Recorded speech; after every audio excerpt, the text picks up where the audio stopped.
Philadelphia, it's pretty clear to me that the city leadership is making a pure 100% political decision here. And because of this political decision, they are, in fact, putting the residents of Philadelphia at risk by not dealing directly with the federal government on this issue.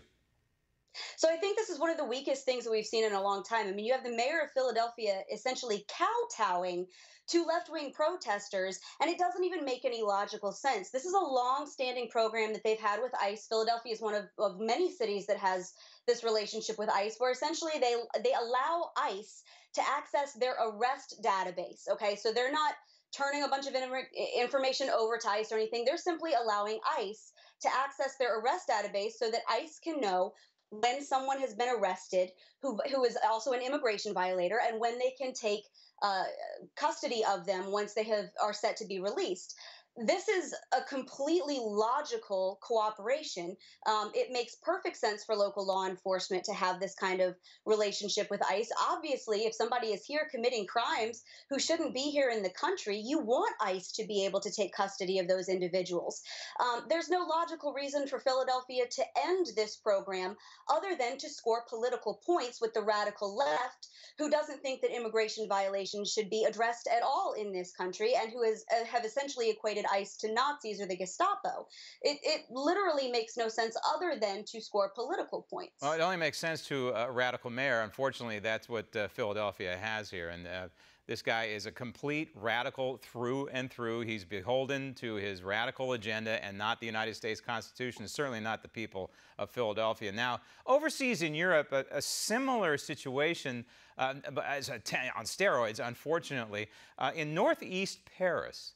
They're now estimating that up to a fifth of the population is illegal. So if we want a window to the future in this country, if we don't nail down the laws and secure our border, this could be what it could look like. So this is actually a suburb about 6 miles north of the Eiffel Tower, in case anybody has vacation plans to go there.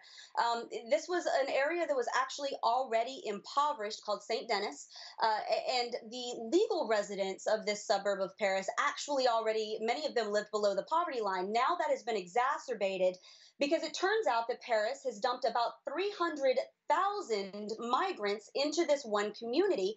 Many of them are illegal, so they can't work.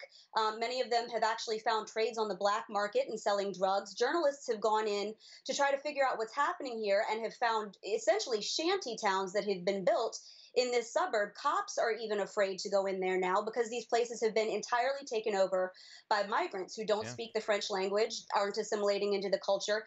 And it's a snapshot of what's happening in Germany, what's happening in Great Britain, and what's also happening in some communities in the United States when leftists just allow illegal immigration to run rampant. Yeah, it's a no-go zone, unfortunately, and we do have those in parts of the United States. It's absolutely inexcusable that local law enforcement, local leadership allows that to happen in this country. And it's happening in places like California. Speaking of California, there's a huge immigration problem there, but there's another problem. It's more recent, and it's happening in Hollywood along the Walk of Fame.